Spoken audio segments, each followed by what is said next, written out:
We're making a run to Dollar Tree with my friend Dana. Hi. And we are going to be looking for sensory ideas for toddlers. Hey you guys, it's Christina from the Purple Alphabet and welcome to my channel. If you're new around here, I do educational activities for kids and ideas and inspirations to learn through play. And I have a guest with me. It's Dana from Schmovies. And you have, how many kids? 7 children. What ages? 8, 7, 5, 3, 2 2-year-olds, and a 4-month-old. Yeah, you heard that right. If you don't watch their channel, you need to go check it out. It's an amazing family vlog and I really enjoy watching their family grow. But the thing is, I have her here because a lot of you guys are always asking me to do toddler activities, but the problem is I don't have toddlers anymore. And so I wanted to have Dana come with me so that we can look for things at Dollar Tree for sensory bins and sensory ideas. So learning sensory things on the cheap, and she has toddlers, so this is perfect for her. So come along with us and we're gonna raid Dollar Tree and find all the good sensory things. All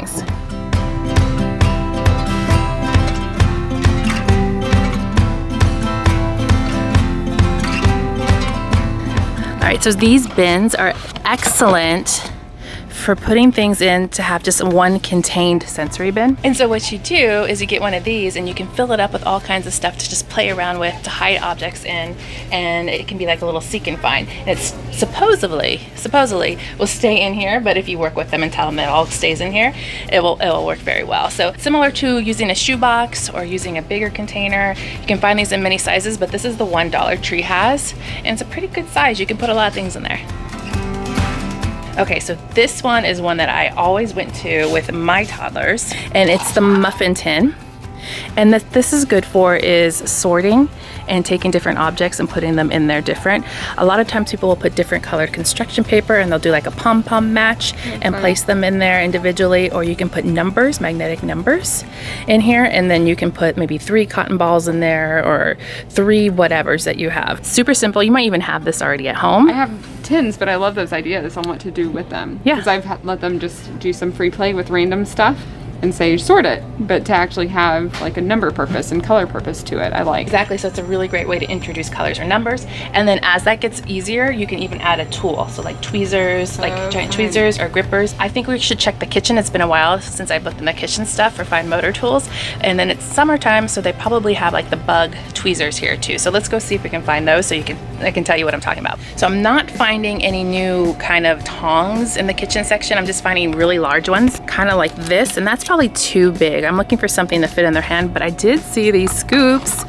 These are amazing, and I know you like to play, you have like a rice bin right now. Yes. And so when using a rice bin, these scoops are great just to pick up and pour out, pick up and pour out. And if you don't want to spend money on a scoop, just use a cup. It does the same thing.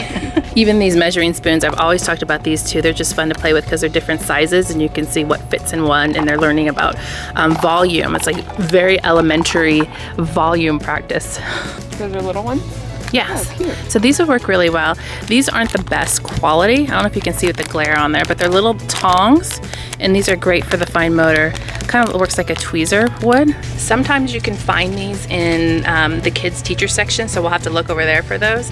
But I do have a set of fine motor tools that I love and use all the time, and so I'll put a link down to that. It's on Amazon, and there's like 4 or 5 tools in there, and it's like the best. But if you want to try these first to see if your kid enjoys playing with them, then it's an affordable option.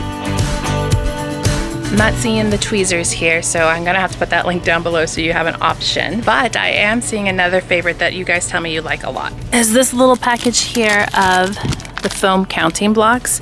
Do your toddlers put things in their mouth still? No, they don't. And our kids just got these out the other day. These are perfect if your toddler's not oral anymore and they don't put things in their mouth randomly, because these are definitely a choking hazard. So if you have a child that is like that and can handle this, these are a great filler for a sensory bin.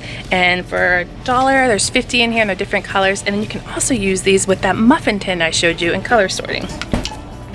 You found something good. Use these in the bins, scooping, sorting with the sand, or not the sand, the rice you use. Yeah. And these will be a lot of fun, and they're colorful, and they're small enough for their hands. I see a bug kits. So usually inside these, there's a little baby tweezers in there. So what do you fill in there? Let me show you.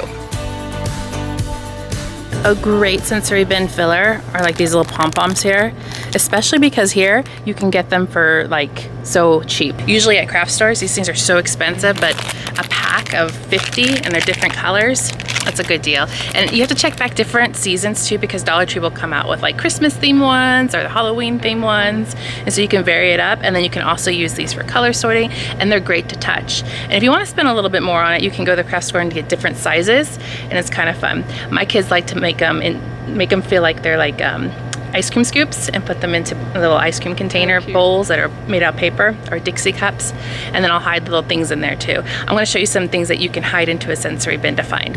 Feathers are another good one to try. It's just a different texture. Of course, you're going to need a lot more of these to fill up a bin, but if you combine them with something else, that would be a good solution. But it's a texture thing, and that's what you're trying to do with a sensory bin, is to create different sensorial experiences as they're playing with it. So by using the soft pom-poms, by using the feathers, it's just a different sensation. Or using rice that you might have at home, or beans. So you can do beans in a sensory bin. I talk about that a lot. You can also do rice. Usually it's a little bit more expensive here at Dollar Tree, but you can also find it at Walmart and things like that. Just be forewarned that it's a little messy. Is it messy at your house? We keep it on a sheet. So they have to sit on a sheet to play, and then when you're done, you just pull up the sheet, and then it's an easy cleanup. Awesome. As long as it stays on. And then of course you have all the different kinds of pasta and the pasta shapes that work really well too. Like here's even elbow macaroni, or even a fun shape like this, the egg noodles. This is my ultimate favorite tool for sensory, because you can use these for all kinds of activities and crafts and sensory bins. I know she loves the good angle I just got of her. I guess I should mention too that you can also put water in a sensory bin. So easy. It's a perfect one for summer. Oh yeah, and outside. Yeah, outside definitely. If you want to take your sensory bins further, this is a good one.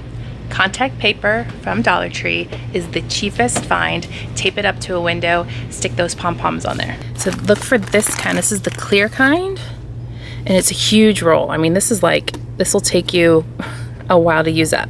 And you put a strip of this onto a window and just tape it up, stick stuff on it. That's where you can stick on feathers, stick on the pom-poms, and they'll just be amazed that it sticks on, and it can come off and it can go back on, it can come off and go back on. It's a lot of fun, easy, cheap. Would that take away their craving to draw on walls if they can actually play on the walls? Yeah. So yeah. I like that idea. Probably already have these at home, but these are great scoopers for sensory bins to scoop things up, and they're small enough to fit in there and to get some things in there, and you can get them in different colors and different themes just to make it more fun. Dana, what'd you find? Some little kitty kitchen tools. Oh, see, you're good at this. That's so much fun. Those would be really good. So we've already covered what to use for an actual sensory bin, or maybe use a muffin tin. And then we also talked about what to fill those things up with, and then some tools that you can use to move things around and collect things in, like cups and tweezers. But I want to show you some things that you can hide within a sensory bin just to make it fun, like a treasure hunt. First place to check is the party favor section, because you can find little trinket toys. These little frogs are good because this really helps you when you hop them. You have to push down this little lever. It's an also good pincer grasp kind of activity, strengthening those muscles in the hand. So those would work really well as something to hide. They also have them here in smaller versions. So this would be an excellent thing to hide. Little trinkets like the little animals here are fun to find. You can make them a whole theme. So like animals, snakes, and lizard theme. Or maybe they have like farm zoo animals, little figurines. I don't know what else is back there. Snakes. Do they like snakes? They actually do. Well, there you go. And you should also check the school supply section and the toy section for some little trinkets that you can put in. In the kids section, we even found some farm animals and dinosaurs. And so you can make whole terrains with some beans and some rice that they have to get through. Those would be a lot of fun. Here's some horses too. I like those. Sometimes they'll have some great dump trucks and things like that. I'm not seeing them here, but keep an eye peeled for them because they make really great, like these. Oh, these would be good to plow through some rice or whatever. Ooh. Little images, these little erasers. Cute. Those would work really well too.